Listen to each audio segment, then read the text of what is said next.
Namaskar. This is Firstpost and you're watching Vantage with me, Palki Sharma.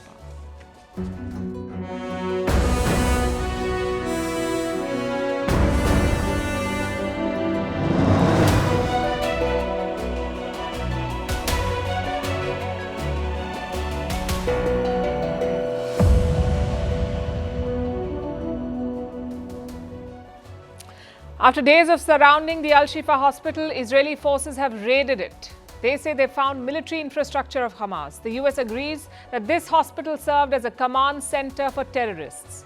Tonight, we bring you images from inside the hospital and discuss the turn this war may take next. Meanwhile, India is concerned about developments to its east.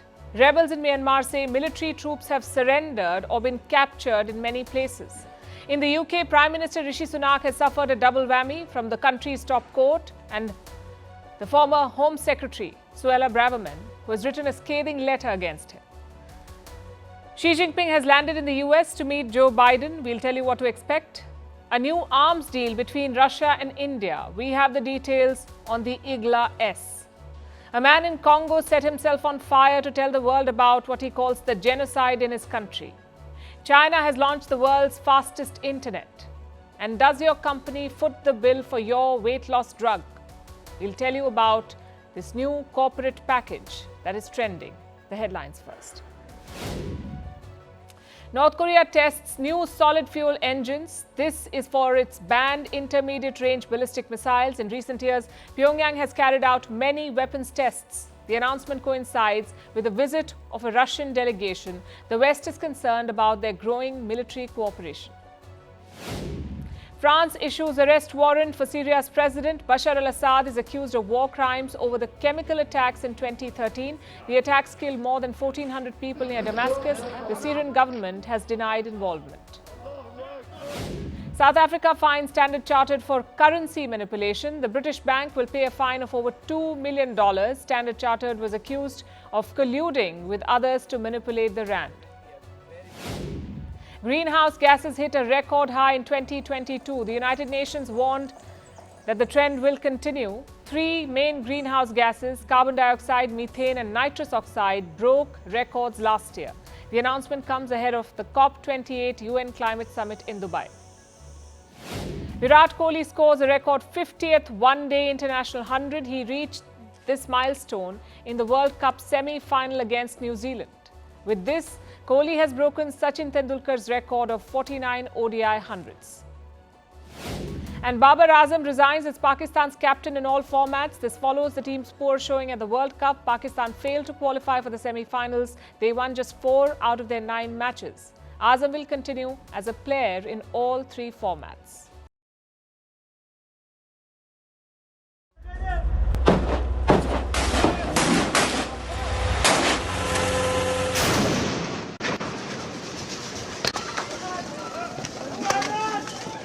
يقوم الآن الطاقم الطبي بمتابعة لوجود غبار كثيف من داخل القسم لوجود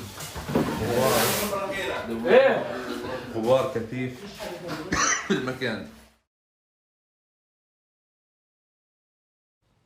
Those pictures are from the Al-Shifa hospital, Gaza's biggest medical facility, also the main target of Israel's ground offensive. For days, Israeli forces had laid siege to it. Today, they raided the hospital. They searched the rooms and the basement. They say they found weapons and terrorist infrastructure. Israel says Hamas used this facility, so the hospital became a military target, a battleground. This is what it looks like now. These are the damages left after an Israeli airstrike on Al-Shifa. We don't know if it is safe to move forward. I move forward a little bit to show the damage inside this department. Look at this airstrike that targeted the place where patients and doctors are. The department, as you see, the air-conditioned devices were destroyed and the devices that are needed to adjust temperature within ICU. Israel says it was a targeted operation involving scores of soldiers. They were seen inside the emergency section, also the reception buildings of the hospital. People inside say they heard explosions and gunshots. Health workers say they shifted patients to safety. Here, as you can see, instead of the patients being connected to the devices to save their life, we had to evict this place at all, as you can see. The paramedics were forced to evict this department to save people from Israeli airstrikes and sniping. So what were the Israeli forces after? They say the attack was to flush out Hamas and that the soldiers operated in a specific area. More details are yet to emerge, but we've received a recording from inside the hospital. We are told this is an eyewitness account of a doctor who works at Al-Shifa. Listen in. Yesterday, early evening, they started, a really aggressive bombardment and, shooting around the hospital and within the hospital. And the sound was really horrible. You can feel that it's very near to the hospital. And then we realized that the tanks are moving around the hospital. Those who don't know what's happening, we can hear tanks moving within the hospital. We can hear continuous shooting that we have now. But again, it's totally scary situation. So what are these sounds, doctor? I'm hearing sounds. It's continuous shooting from the tanks. The Al-Shifa hospital went offline on Sunday. It stopped taking patients. When the Israeli tanks rolled in, there were 1,200 patients and health workers inside, many of them critical.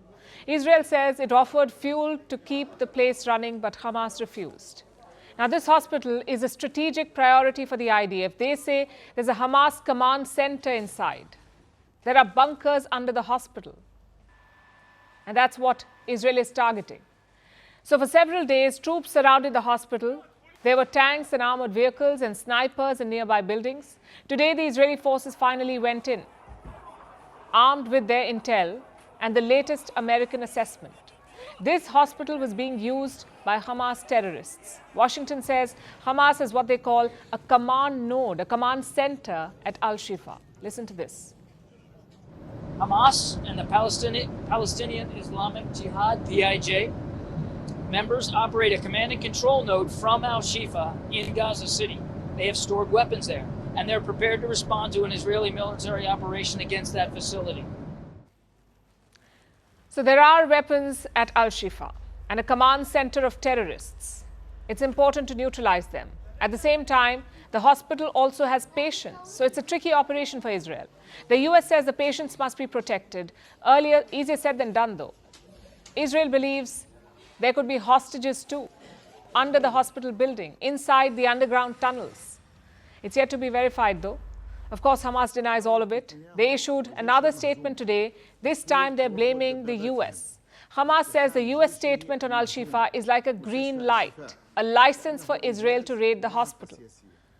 And with every civilian casualty, the pressure is mounting. Like I said, it's a tricky operation for Israel. They want to show the world that they're doing their best.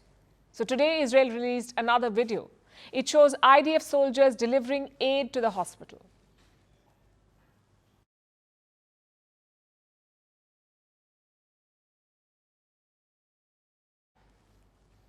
Israel says those were medical supplies. The video was released right after reports of the raid came in. But this is not the only video doing the rounds. And this is not the only version coming out of Gaza. Here's another one.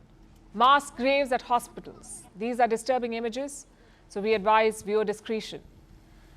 What you see is a mass grave at the Indonesian hospital in Gaza. Reports say there's one at Al-Shifa too. Locals have dug it to bury more than 100 bodies. Today there was an initiative by the civilians within the hospital that the situation is horrible, and they started digging in within the hospital to bury the bodies on their own responsibilities without any arrangements by the Israeli side. Again, burying 120 bodies needs a lot of equipment. It can't be by hand made, by hand efforts, and single person efforts. These are patients who died at the hospital, either due to serious injuries or due to lack of supplies. And they don't have the resources for proper burials or the fuel to carry these bodies, hence the mass graves. Like I said, quite disturbing. These pictures are evoking anger and sympathy. But that could change. Proof of Hamas infrastructure at the Al-Shifa hospital could change the tide. It could give Israel moral ammunition to take this fight to the finish.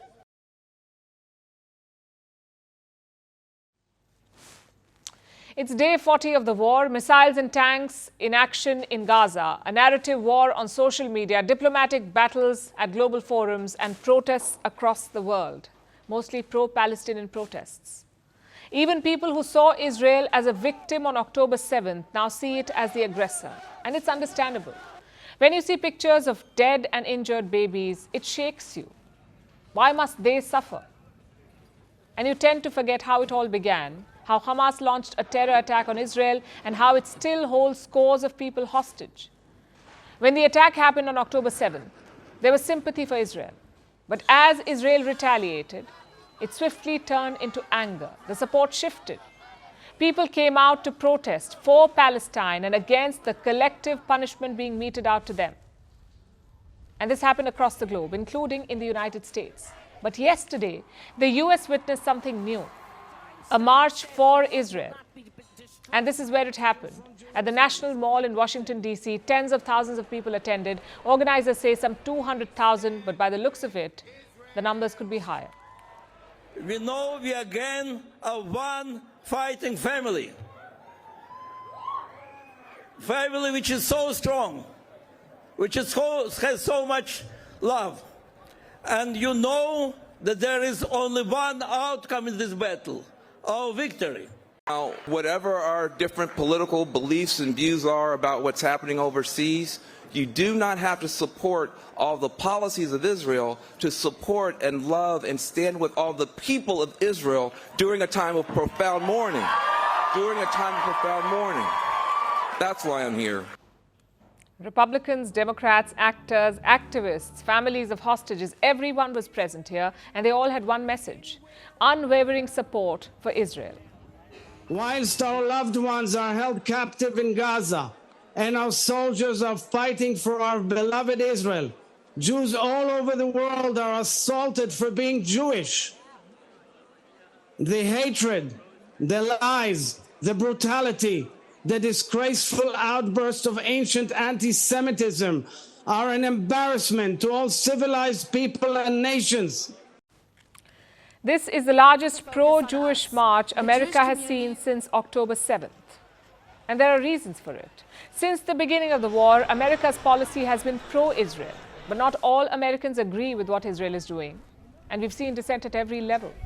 In the US State Department, in the administration, even in the White House. So Joe Biden may say that he has Israel's back, but not all his people are backing him. Take the State Department, for example. It has what many call the internal dissent channel. It was started after the Vietnam War. It allows diplomats to raise concerns, and they remain anonymous. Their concerns are addressed to the Secretary of State. In this case, Antony Blinken. He's the Secretary of State. Apparently, 3 cables have already criticized the US policy. And this was just the official criticism. Reports say the dissenting voices grew so loud that Blinken had to formally address them. So he wrote a letter to his staff. I have a quote from what it says. I also know that some people in the department may disagree with approaches we are taking or have views on what we can do better. We are listening. What you share is informing our policy and our messages. We are listening. That's what Antony Blinken is saying. But the rebellion is not limited to the State Department. More than 500 US officials have sent a letter to President Joe Biden. It slams his Israel policy. This letter calls on the president to push for a ceasefire. Clearly, the narrative has shifted against Israel, and this march in Washington, D.C. was supposed to fix it, to show that there's still support for the war, to show that Americans still backed Israel's actions. But beyond that, it was also a cry for solidarity. Because in the last few weeks, America has witnessed a surge in anti-Semitism. Jews have been attacked. Between October 7th and October 23rd, there has been a surge of almost 400%. Imagine that, 400% rise in anti-Semitic incidents. And it's only getting worse.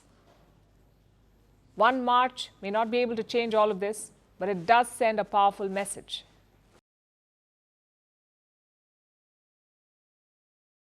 Now let's talk about Myanmar, where the junta's grip on power is being tested. Rebel groups are mounting attacks. The offensive began some 3 weeks back. It has only intensified since. The rebels have inflicted heavy damage on Myanmar's military, and they're losing both outposts and people. So what is the extent of the junta's losses? At least 9 towns and more than 150 outposts and military bases. That's what they've lost. And where are these towns? 6 are in northern Myanmar and 3 in the northwest. These towns used to be military strongholds. They had local battalions here. But despite decades of control, the military could not stop the rebels. 3 groups have joined hands: Myanmar National Democratic Alliance Army, the Tang National Liberation Army, and the Arakan Army. And they pose a serious threat, because they haven't just taken territory, they're also seizing military assets. Reports say the region has lost 6 tanks and some armored vehicles. The junta was caught off guard and possibly outmatched. Going by local media reports, more than 300 soldiers and militia allies have surrendered. Around 40 of them tried to escape to India. They crossed into India's Manipur state. Indian forces caught them, and they've been shipped back to Myanmar. Reports also say that the junta is struggling to respond. A counter-offensive was supposed to begin, but now it has been delayed. The military has conducted a series of airstrikes, also used heavy artillery, mostly to slow down the rebels. But these measures have been ineffective. Some troops have now been called back. They were manning smaller outposts in the north, near the areas where the rebels struck. The military has asked them to retreat, to join the forces to bigger strongholds. At bigger strongholds, rather.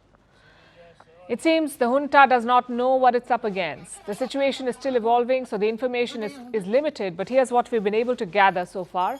The rebels have given this offensive a name, Operation 1027. And what is its goal? To challenge the rule of the army and to control a significant portion of Myanmar. As I'm sure you can tell, this is a large-scale effort. The alliance of the 3 rebel groups is called the Brotherhood Alliance. It has mobilized in large numbers. How many fighters? At least 20,000. They are said to be taking part in this operation, 20,000 people. The end game is this: to make the military regime irrelevant in Myanmar. A few days ago, the Brotherhood issued a statement. I have a copy of it with me. This is what it says, and I'm quoting. Our primary objective is launching this operation. In launching this operation are multifaceted. We are dedicated to eradicating the oppressive military dictatorship, a shared aspiration of the entire Myanmar population. So the military has a challenge on its hands. But the generals are not the only ones feeling uneasy. This offensive is a worry for India too. The rebels are fighting near the Indian border. On Monday, they went after 2 military camps. They were next to Mizoram, an Indian state in the northeast. And this situation is a tricky one. This offensive happened in the Chin state. The rebels there share close ethnic ties with the locals of Mizoram. The Mizos have ties with Myanmar's Chin community, and that has led to an influx. When the current round of violence began, more than 5,000 people from Myanmar fled to India. They came to Mizoram, and they took refuge in 2 local villages. These people are now asking for asylum, and this is a concern for India, because if the violence escalates, more people could flee, and India would be forced to deal with a new refugee crisis. The rebels have the momentum right now. Looks like they won't stop anytime soon. So New Delhi is monitoring the situation, and we will keep track.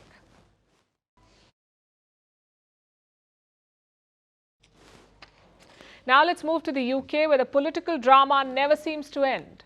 Prime Minister Rishi Sunak is under attack on 2 fronts now. One is Britain's Supreme Court. The second is Suella Braverman, the Home Secretary he sacked earlier this week.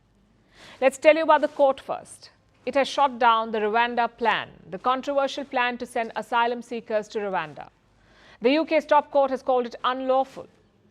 And Braverman is roasting Rishi Sunak. She has written an open letter calling him weak and dishonest. Now, both these attacks will destabilize Sunak. His chances of re-election are already low. These attacks will further hurt him. and perhaps cost him the leadership of his party, the UK Conservative Party, the Tories. In the next few minutes, we'll tell you how. First, listen to the Supreme Court judgment. As I've explained, the legal test which has to be applied in this case is whether there are substantial grounds for believing that asylum seekers sent to Rwanda would be at real risk of refoulement. In the light of the evidence which I have summarised, the Court of Appeal concluded that there were such grounds. We are unanimously of the view that they were entitled to reach that conclusion. This is from Britain's Supreme Court. The deport to Rwanda plan is illegal. That's what the court has said. Rwanda is a country in Central Africa. The UK struck a deal with Rwanda last year. Anyone entering the UK illegally would be sent to Rwanda. It did not matter why, where they came from, or why they were seeking refuge. The migrants would be flown to Rwanda's capital, Kigali, and their asylum applications would be handled by Rwanda. That was the deal. It was introduced last year. Boris Johnson was the UK Prime Minister then. When Rishi Sunak took over, he supported this plan. In fact, he more than supported it. He was depending on the Rwanda plan. He's made 5 promises to his supporters, Rishi Sunak. 5 promises. One of them is to tackle illegal migration, stop the small boats, as they say. That's what everyone in the government, in the Sunak government, keeps chanting. Stop the small boats. They do not want migrants. And the Rwanda scheme was their best bet. That's how they planned to stop these small boats. Sunak allegedly does not have a plan B. So the UK top court's ruling has crushed his endeavour. The first big blow Rishi Sunak was dealt today. And it comes at the worst possible time for him. Yesterday he got a no-confidence letter and then a scathing attack by Suella Braverman, the Rwanda plan's biggest backer. She was sacked on Monday, and yesterday she hit back. She wrote an open letter. She told Rishi Sunak and the world exactly what she thought of him. Let me quote a part of that letter for you. Either your distinctive style of government means you are incapable of doing so, or, as I must surely conclude now, you never had any intention of keeping your promises. That's parliamentary speak for calling Sunak either incompetent or a liar. And Braverman wrote this letter yesterday before today's Supreme Court judgment. She goes into detail about Sunak and the Rwanda plan. Let me quote again. If we lose in the Supreme Court, you will have wasted a year and an act of parliament only to arrive back at square one. Worse than this, your magical thinking, believing that you can will your way through this without upsetting polite opinion, has meant you failed to prepare any sort of credible plan B. That's Sunak's former Home Secretary, accusing him of not having a plan B to stop illegal migration. Now, this may just be a case of sour grapes. She may be lashing out after her sacking. We'll find out soon enough. But what this attack does is undermine Rishi Sunak further, and it props up Braverman. She's conveniently absolved herself of all the failure and blamed the entire Rwanda fiasco on Prime Minister Rishi Sunak.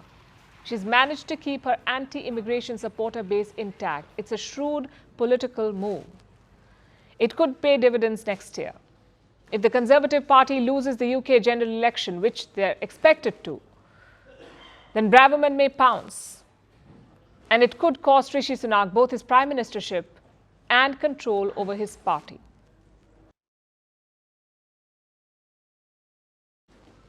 Now let's shift our attention to America. It is hosting an unexpected guest, China's President Xi Jinping. He arrived in San Francisco earlier today.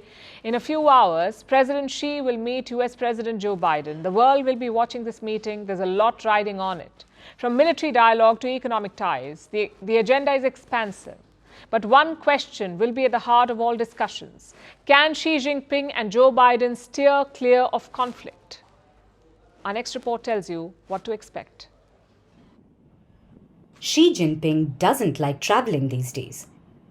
When the pandemic began, he socially distanced himself from the world, a practice that he still continues to this day.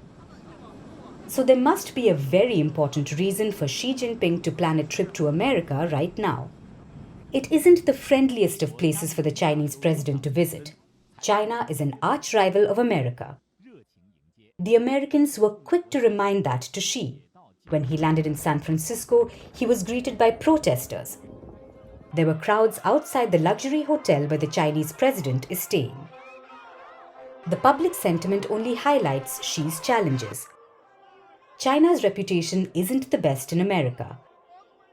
After a relentless crackdown on businesses and the unexplained exit of 2 key ministers, there's a lack of trust, and that doesn't help Xi Jinping. One of his main priorities on this trip is to stabilize economic ties with the US. The Chinese president is already on the back foot. China is facing an economic slowdown. Youth unemployment is high, and foreign investors are pulling investment. So Xi doesn't have a lot of negotiating power. So before he landed in America, Beijing tried to strike the right tone. 中方反复呼吁尽快停火止战。 Speaking of China-US relations, the key to stabilize and improve our ties is to make concerted efforts, of which the fundamental thing is mutual respect. We hope that the United States can make concerted efforts with China and bring the relations back to the track of steady and sound development. Thankfully for Xi Jinping, his host is in a welcoming mood. Joe Biden sought this meeting with Xi Jinping. He has good reasons to do so. There is a wave of instability sweeping the world. Conflicts are raging from Europe to West Asia. Tension with China is the last thing Biden wants before he heads into an election year. So his priority is to re-establish a hotline with Beijing. How would you define success with your meeting with President Xi? To get back on a normal course of corresponding, being able to pick up the phone and talk to one another if there's a crisis, being able to make sure our military still have contact with one another. The White House is already tempering expectations. Beyond a direct line with Xi Jinping, Biden is hoping to re-establish military-to-military contact and address some issues of mutual concern, like climate change and the global economic slowdown. But some topics are bound to stir up a heated debate, like the military tensions around Taiwan, China's claims on the South China Sea, and the issue of human rights. On these issues, Washington and Beijing aren't saying much. They probably want this meeting to end without a hitch, where both parties can leave the room without engaging in a confrontation. And now for some news from India. From India's defense sector, to be specific. Yesterday, Russian media reported a deal, an arms deal between New Delhi and Moscow. It's for the Igla-S anti-aircraft missiles. It's a Russian staple missile. It will now be made in India. That's the deal. And this is the Igla-S, a portable shoulder launch system. One person can use it to target enemy aircraft, and the missile will do the rest. It has the ability to differentiate friend from foe. It will chase down an enemy aircraft and explode when it's close enough to take the jet down. Simple and effective. And India is quite familiar with the system. India has been using the Igla series for years. Russia first developed it in the 1980s. This was the first missile iteration, the Igla-1. And India has been buying the missiles for decades. Now, Igla-S is the newest version. The Russian armed forces inducted it in the year 2002. So not exactly the latest cutting-edge technology, but it's typical Russian equipment, older, bigger and bulkier than Western counterparts. In this case, the American Stinger missile. The Stinger is the American counter for Igla. Igla is not as light or sleek as a Stinger, but the bulky system gets the job done. That's why it's extremely popular. The Igla series is used by more than 30 countries. The list includes Armenia, Hungary, Romania, Malaysia, Singapore and Vietnam. So why has India decided to manufacture this 20-year-old, albeit popular, anti-aircraft missile? Let's look at the economics. This Igla deal, Igla-S deal, is not your usual defense purchase. It's a manufacturing deal. The Russian Igla-S missiles will be made in India under license. It's a boost to India's domestic arms industry. Remember, India is the biggest arms importer in the world. New Delhi buys weapons from practically everyone: Russia, France, the US. India has defense deals with every major arms supplier. But the ties with Russia are time-tested. Moscow is still India's biggest arms provider, accounting for 45% of India's defense imports. So this deal will be a boon. It will boost India's domestic arms industry and perhaps save on some import costs. And this is not the first time India and Russia have inked a deal like this. They signed a similar deal in 2021. Back then it was to make a gun, the AK-203. The deal was a joint venture between public sector companies, the Indian Ordnance Factory Board, and Russia's Kalashnikov concern, also Russia's sole defense export firm, Rosoboronexport. These three tied up to make the AK-203 in India.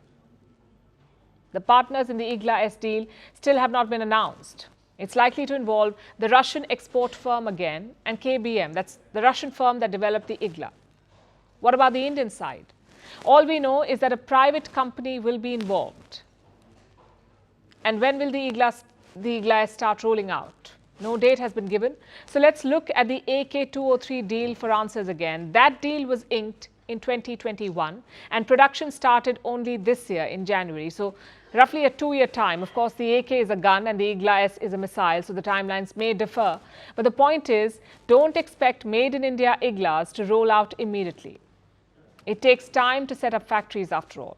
But again, that's a good thing. India will make the IGLAs domestically. There won't be a dependency on imports. And India will not be vulnerable to supply shocks like war. The war in Ukraine has hit Russia's arms exports. It is redirecting weapons to the front lines, and that's not all. Russia is even buying some weapons back from its partners. So a plant in India bypasses that risk, leaving it better equipped. Now let's turn to Central Africa, to the Democratic Republic of Congo, also known as DRC, Democratic Republic of Congo. It's the second largest country in Africa by land, home to over 110 million people. The DRC is in dire straits. Conflict in the east has been claiming lives for decades, and it's reaching a boiling point with tragic consequences. A video went viral this week. It's from a few days ago. It shows a man who reportedly set himself ablaze. This was in Kinshasa, the capital of DRC. We've decided to not show the visuals to you. We will not play out that video. The pictures are very disturbing. And there's been no word of what happened to this man. But why did he take this drastic step? To get the world's attention, to show them what was happening in his country. He called it a genocide.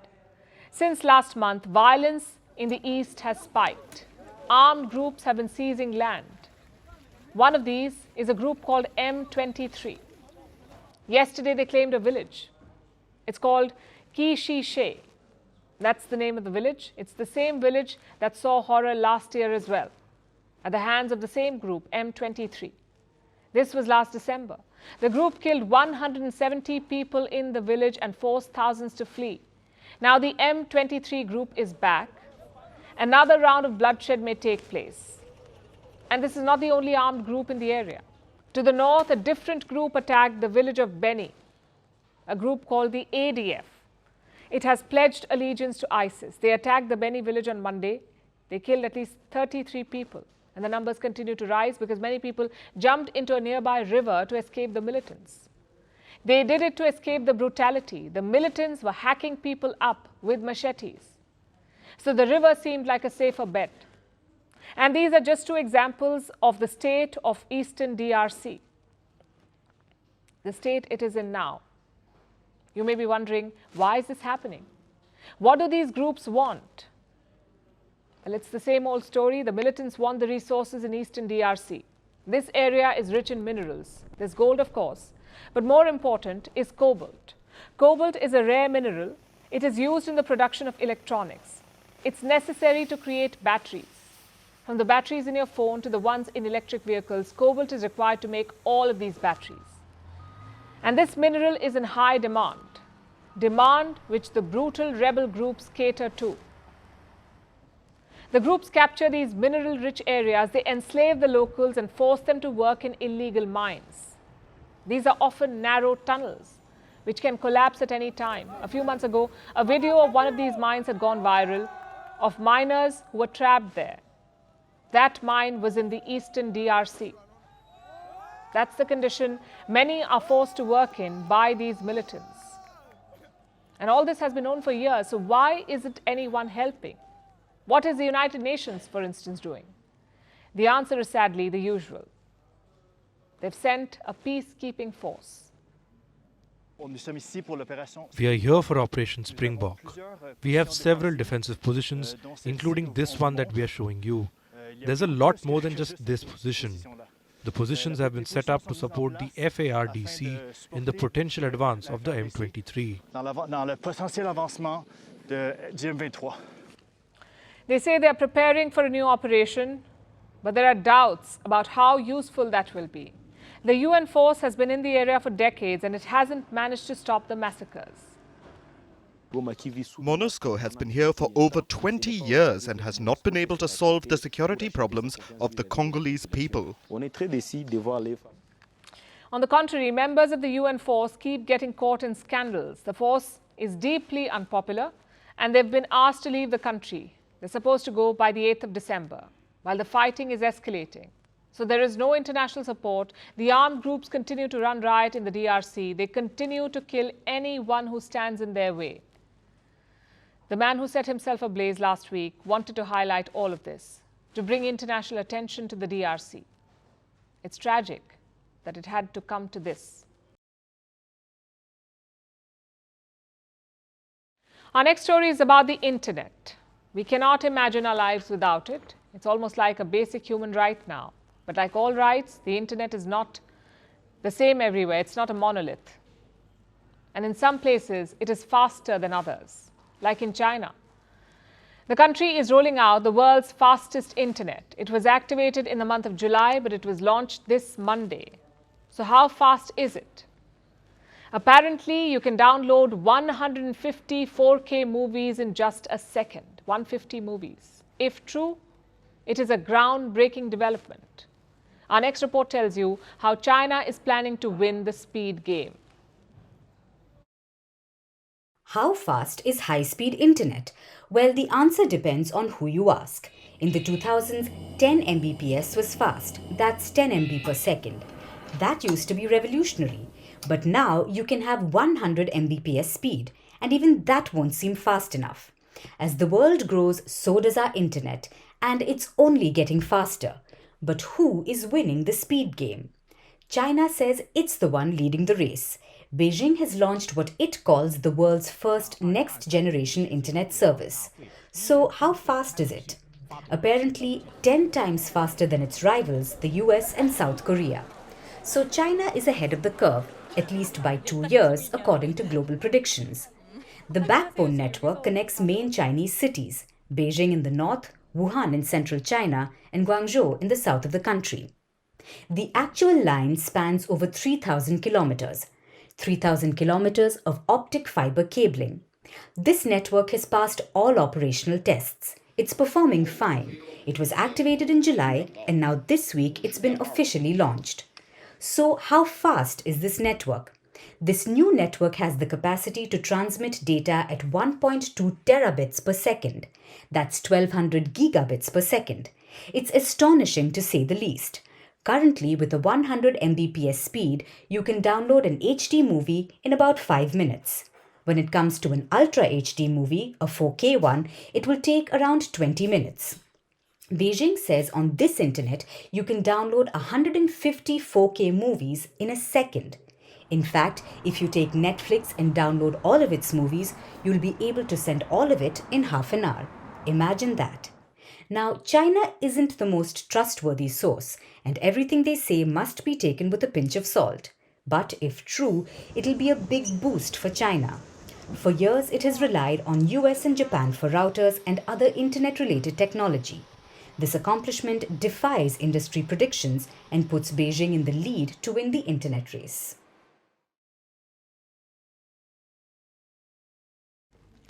Mirror, mirror on the wall, who's the thinnest of them all? I don't know the answer to that, but if I were to hazard a guess, I would say they are probably on Ozempic. Facetiousness aside, 2023 has been a banner year for this so-called miracle drug. Ozempic is actually a drug used to treat diabetes. It's a weekly injection that helps lower your blood sugar. That was the original purpose anyway. But now it is widely being used as an elixir. for a future without fat. Its use has spread like wildfire from celebrities to mere mortals to achieve the ultimate goal of them all, the perfect female body. And in the past decade, what has most women's idea of that been based on? A godless alliance between Instagram, TikTok, and the Kardashians. So if you've not been blessed with miracle genes, where you never put on weight despite what you eat, and we all know that at least one such person, then Ozempic is your wonder drug. We're constantly being fed images of drastic weight loss by celebrities. We're often told it's the result of grueling exercise and a strict diet. But it's most likely a weight loss drug like Ozempic or Wegovy. Some celebrities, tech titans and sports stars have even admitted to taking it, like comedians Amy Schumer and Rosie O'Donnell, model and TikTok creator Remy Bader, NBA star Charles Barkley, and billionaire Elon Musk. That's right. The allergic aversion to fat seems to be gender neutral. Many more have been accused of taking it, like reality stars Khloe Kardashian and Kyle Richards. The list is undoubtedly much longer. For generations, the idea of how a woman should look like was based on a plastic doll, Barbie. Life in plastic may have been fantastic for Barbie, but for those made of flesh and blood, it's been a life sentence of hating your body. And while we have made some progress, women continue to audition for societal acceptance. Thin is in. In fact, it never was out of fashion. And caught in its throes are women, impressionable, smart, white, black, brown, all kinds and sizes. The use of Ozempic has become so commonplace now that if you're in the US, your employer could be footing your bill for this weight loss drug. Talk about mainstreaming it. Your pay package comes with many benefits. Soon it could include drugs like Ozempic in company-sponsored health plans. This will be a huge incentive for countless women to choose a particular job or even to stay in it. Remember, the road to Barbie land is not cheap. These new obesity drugs are expensive. It costs upwards of $900 a month. At present, less than half of large employers cover these drugs. But that could soon change. Around 18% of big firms are now considering adding them. Adding weight loss drugs as part of your pay package. Why? Because of the unprecedented interest. Ozempic is a corporate benefit now. It's what gym membership was a few years ago. And for those hooked on to Ozempic, there is more good news. A pill version of the weight loss drug is coming soon. So instead of injecting it, you would have to ingest it once a day. Less pain, more gain. Well, not quite. Because you see, the craze over this miracle drug overlooks some serious pitfalls. First is the shortage. The sudden surge in demand has led to a shortage of the drug. And remember, it was intended to be used by diabetic people. For many of them, this drug is the difference between life and death. And there isn't enough of it now. And then there are the side effects like abdominal pain, constipation, diarrhea, nausea, dizziness, headache, fatigue, increase in heart rate. It could also be linked to stomach paralysis. So the fixation to look insta-good may be causing some serious harm to health. And while obesity is a challenge for many who may need medical intervention, the craze for this drug is beyond medical. It's aesthetical and often dangerous. In our relentless pursuit to be thin and our pervasive fear of being fat, Ozempic is the perfect storm, feeding off our insecurities where vanity clashes with common sense. And so far, common sense is losing the battle. And now it's time for Vantage Shots, images that tell the story. Virat Kohli may be the king of cricket right now, but it looks like he gave David Beckham some competition in football too. In London, the Royal Botanical Gardens in Kew debuts its annual Christmas light show, and a 1962 Ferrari sells for $51.7 million at Sotheby's. It makes it the most expensive automobile that the Italian car maker has ever sold at an auction. Finally, we're taking you back in history. On this day in 1867, the first stock ticker was unveiled in New York City. It revolutionized the stock market with real-time updates. Before the ticker, information about the stock exchange traveled via mail or messenger. We leave you on that note. Thanks for watching. We'll see you tomorrow.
too like the Brighton Road on a fine weekend.